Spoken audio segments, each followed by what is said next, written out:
और देखो नारायण, भगवान का एक चौथा रूप भी है, मृगया रूप, माने शिकार खेलने का रूप। हाँ, भगवान शिकार भी खेलते हैं।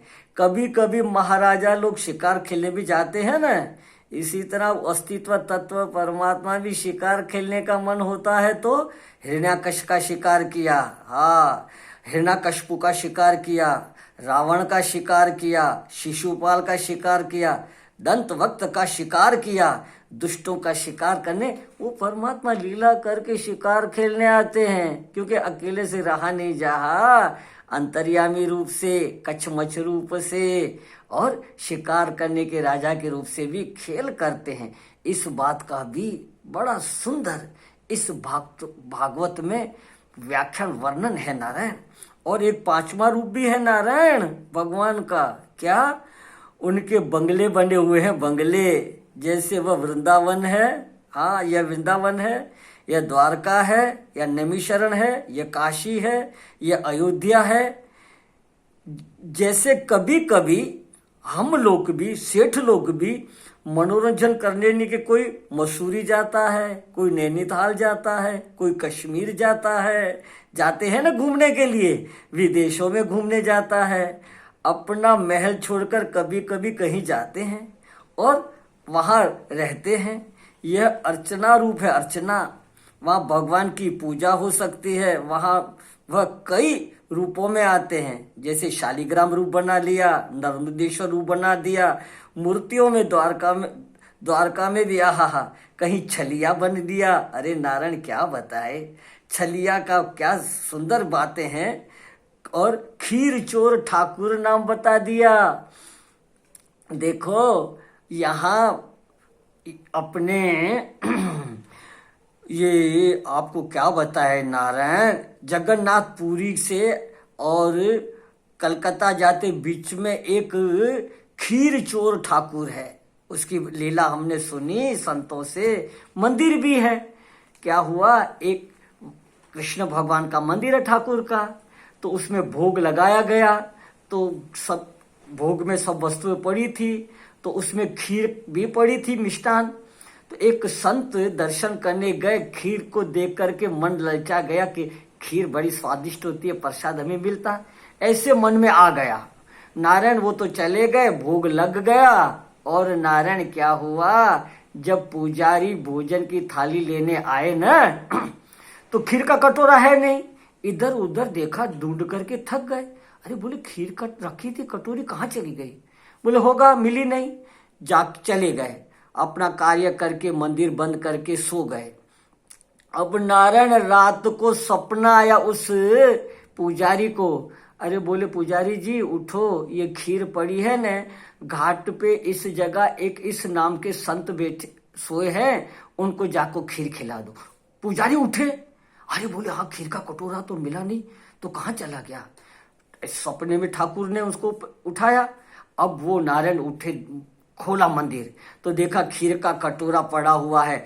भगवान के जो चादर ओढ़ने थी उसमें छिपा रखा था, अब चादर यूं थी और खीर का कटोरा पड़ा है।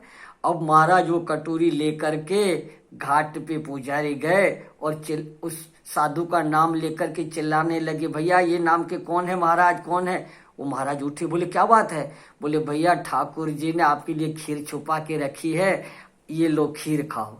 महाराज वो संत व्याकुल हो गए कि मेरे नाथ, मेरे मन की बात तूने ताड़ ली।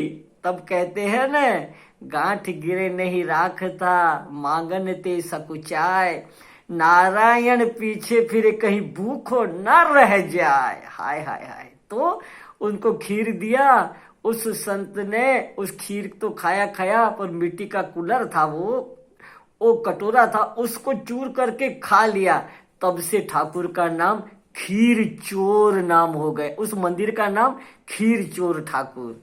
इसी तरह साक्षी गोपाल भी नाम है। हाँ, ये जगन्नाथपुरी में कुछ दूरी पे मंदिर है। तो नारायण भगवान लीला करने के लिए इसी धरती पर आकर के अर्चना वंदना करने के लिए आते हैं। तो नारायण तो परतत्व, व्यू तत्व, अंतर्यामी तत्व, विभत तत्व, अर्चना रूप, ये पांच रूप परमात्मा का वर्णन सज्जनों भागवत में है। ये कैमरे का फर्क है, वस्तु का फर्क नहीं। इसको दृष्टिकोण बोलते हैं। जब तक हम आप लोग संसार में बैठकर देखेंगे तब तक ईश्वर अपने घर में भी चाहिए, अपने घर के बाहर तीर्थ में भी चाहिए, वह आने जाने वाले भी चाहिए, वह विचार करने वाला भी चाहिए और सबसे निराला भी चाहिए। हम इस संसार में बैठकर जब ईश्वर के बारे में सोचते हैं तो हर जगह हमको ईश्वर की प्राप्ति होवे, ऐसा बंदोबस्त ईश्वर की ओर से होना चाहिए। हम जहां हैं वहां से ईश्वर को टेलीफोन करें, कर सके मोबाइल से बात करें, अपनी तकलीफ, अपनी राजी खुशी उस तक पहुंचा सके। बेटे के ब्याह के में बेटा होने पर उसको निमंत्रण दे सके और बुलावे, ऐसा ईश्वर चाहिए। यह ईश्वर का वर्णन इस भागवत में है। तो नारायण देखो, उपनिषदों में ज्यादा करके ईश्वर के तत्व का वर्णन है। कहीं कहीं अंतर्यामी तत्व, व्यू तत्व और विभुव तत्व का भी वर्णन है। अब देखो नारायण, उपनिषदों के सारे श्रीमद् भागवत के 11 स्कंद में सूक्ष्म बातें लिखी हुई है, आश्चर्यजनक बातें लिखी है। हाँ, यह प्राय करके हमने देखा है कि भागवतों में और स्कंदों की 12 स्कंद है। हाँ नारायण, तो और अध्यायों के स्कंदों की तो बात सुनाते हैं, पर 11वां स्कंद तो छूते हैं, छूते। 12वां स्कंद का तो थोड़ी सी बात बना के सुना देते हैं, पर 11 स्कंद तो नारायण हृदय है, हृदय भागवत का। 10वें अध्याय में लीला का वर्णन है, पर 11वां अध्याय ज्ञान का, तत्व का, उच्च कोटि की बातें लिखी है। तो इस 11वें अध्याय में पे अखंडानंद सरस्वती महाराज जी ने बड़ी सूक्ष्म रीति से वर्णन किया है। हाँ नारायण, तो उस बात पे आपस में चर्चा करके अपनी बुद्धि को बढ़ाए। हाँ नारायण, तो उसको विचार करके देखेंगे। देखो नारायण, कुछ कम दर्जे की गांठ जो हमारे हृदय में पड़ी है, जो हम दूसरे से द्वेष करते हैं, किसी को देखकर ही मन में जलन होने लगती है, किसकी याद आने पर, नाम लेने पर भी जलन होती है। द्वेष माने दिल की आग, इसी आगों को बुझाने के लिए ये 11वां स्कंद है नारायण। दूसरों को बाद में जलाती है ये द्वेष अग्नि, तो अपने को पहले जलाती है। आग जिस लकड़ी में होती है ना नारायण, उसको पहले जलाती है और जिसको छूती है उसको बाद में जलाती है। उससे हल्की वृत्ति है राग की। तो ये राग द्वेष को मिटाने वाली वस्तु, ये बातें को समझाने के लिए खास जीव को, ईश्वर को, जगत को, दुनिया को, किसी चीज को ठीक ठीक समझाने के लिए भागवत में नारायण अच्छी अच्छी चर्चा है।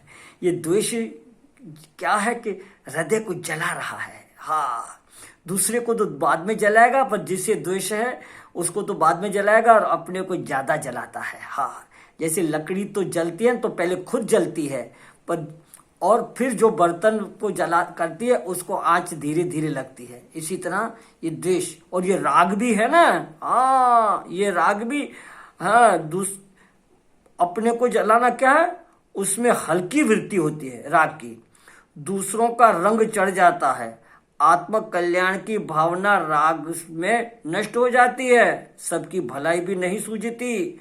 राग हो जाने पर जिसके रंग में हम रंग जाते हैं उसी की भलाई सूझती है। उससे भी सूक्ष्म वृत्ति अस्मिता, अस्मिता माने अपना अहम, अहम पर चोट अगर अपना मित्र भी लगा दे तो आदमी तिलमिला उठता है। क्या करे दोस्तों, ईश्वर भी अगर अपने अहंकार पर चोट मार दे तो 4 गाली दे देते हैं वे। यह बात देखो ना, रामायण में बड़ी सुंदर आती है। रामायण में, हाँ, नारद जी के आख्या में, नारद जी की लीला अगर आपने सुनी हो, पढ़ी हो, तो रामायण में ये बड़ी सुंदर तुलसीदास ने बात लिखी है।